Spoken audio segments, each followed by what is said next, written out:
I followed the instructions exactly, 8 inches deep, measured it, labeled the bed, the way every Japanese gardening video told me to plant if I wanted Aomori-sized garlic.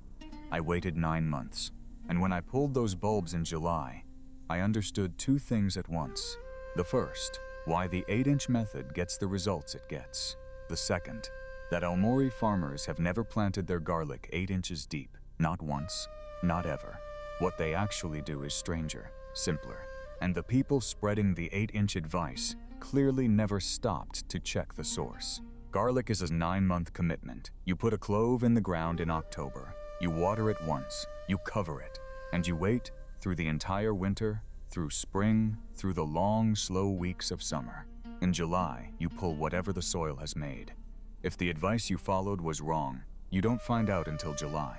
That's the problem with what's been circulating about Japanese garlic. It sounds specific.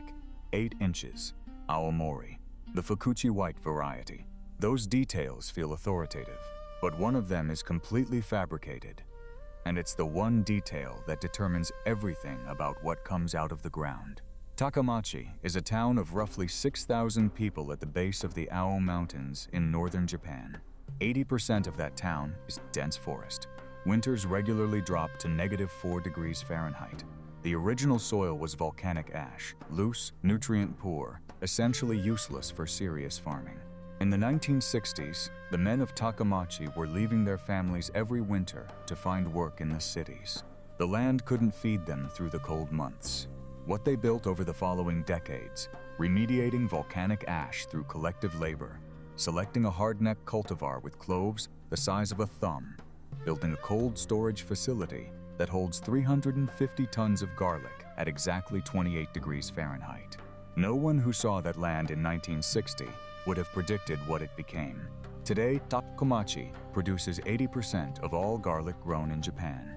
They have garlic-topped streetlights, garlic postboxes, garlic ice cream. But the one detail that matters most for what you're growing in your backyard got completely mangled somewhere between Aomori and the American internet. So I ran the experiment myself. 1 raised bed, 8 inches deep. Cloves placed exactly as every viral tutorial described. 2nd bed, I'll come back to that one. When a garlic clove germinates, it runs entirely on stored energy. There is no photosynthesis yet.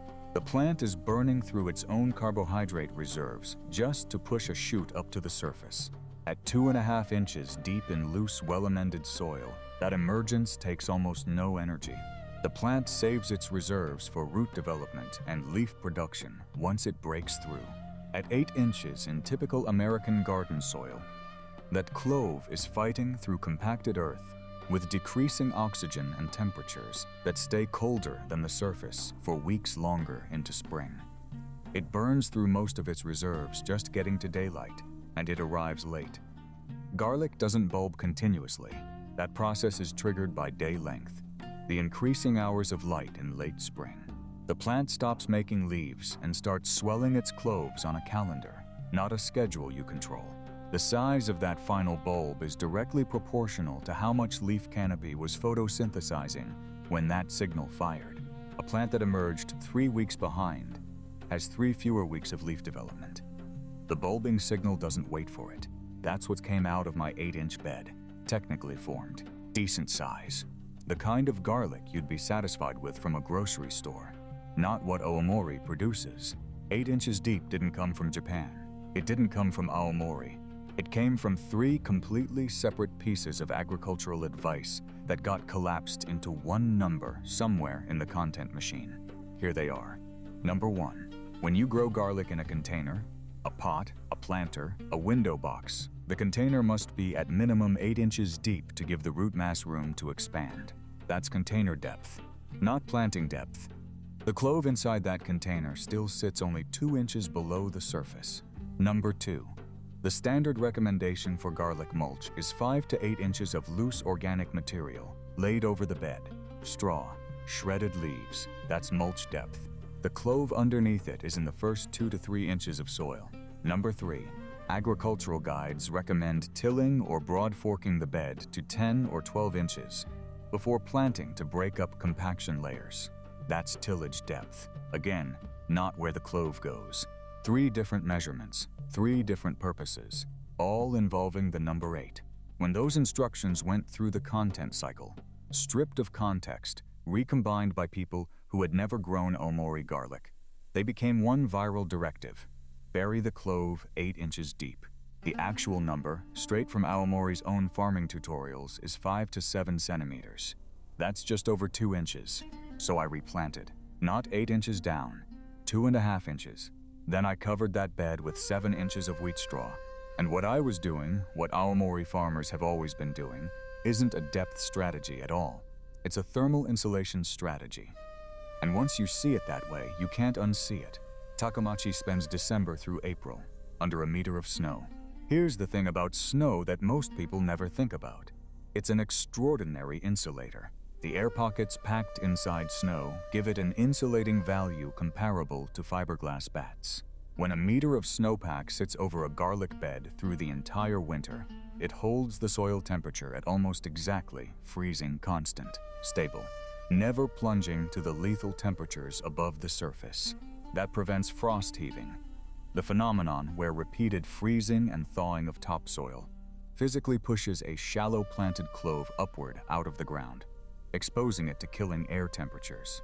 Without that stable thermal blanket, you don't get a harvest in spring. You get a dead clove sitting on the surface, and it delivers perfect vernalization. Garlic requires a mandatory cold period, sustained temperatures between 32 and 50 degrees Fahrenheit for 6 to 8 weeks to differentiate into individual cloves at all. Skip that cold window and you pull a single undivided round in July. Not a head, not clustered cloves, a round. Aomori's snowpack delivers that vernalization automatically, precisely, every single winter. The clove sits shallow, oxygenated, its carbohydrate reserves fully intact, protected by a thermal blanket above it, emerging fast the moment spring warms the surface, building leaf canopy for the entire vegetative window before the bulbing signal fires. 7 inches of loose wheat straw over a 2.5-inch planting does the same thing. Same thermodynamics, same protection, different material. The controlled trial numbers stopped me cold the first time I read them. Garlic planted at surface level with no mulch averaged 1.8 ounces per bulb. Poor anchoring. Total vulnerability to frost heaving. Planted at 4 inches with proper mulch coverage, 2.4 ounces. The peak in most tested environments. Planted at 7 inches, 2.3 ounces. The yield curve is already declining. You're already losing to the depth. 8 inches and beyond in compacted soil. Stunted plants, significant rot risk from oxygen deprivation. The carbohydrate reserves are gone before the plant ever sees light. My straw-covered 2.5-inch bed tracked that 2.4-ounce peak closely. The 8-inch bed produced bulbs roughly 20% smaller on average. 2 of the cloves showed early-stage rot, the anaerobic decay you get when soil oxygen drops too low. 2 more things. Both will quietly kill your harvest. If you ignore them, the scape. Hardneck garlic sends up a curling flower stalk in late spring. If you leave it on, the plant diverts up to 30% of its total energy into producing aerial seed bulbils at the top of that stalk. 30% of the plant's output redirected away from the bulb in the ground. Walk your rows.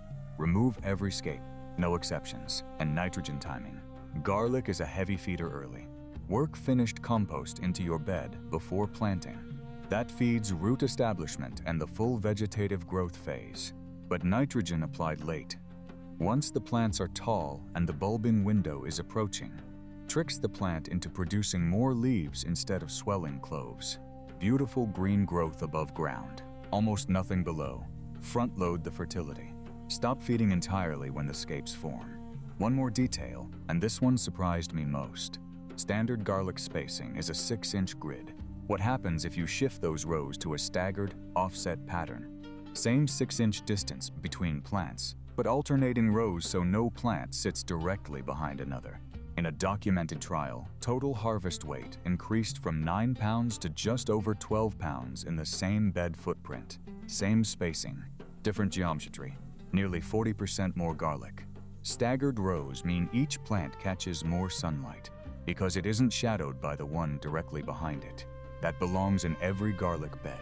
It costs nothing to do. I keep coming back to something about those Takkomachi farmers.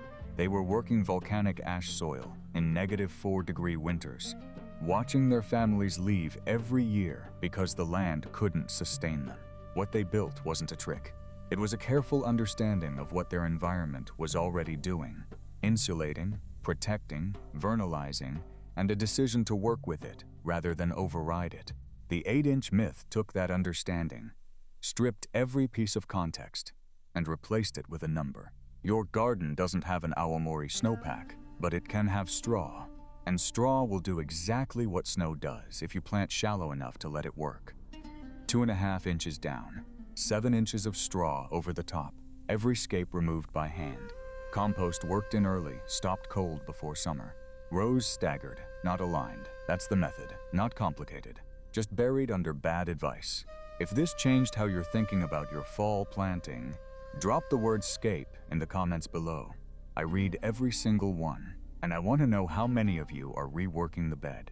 And if you want the full growing season documentation, the mulch comparison side by side, the scape removal, the final harvest pull with both beds, subscribe to Brother Charles Tips and hit the bell right now. That footage is coming before October. Don't miss it.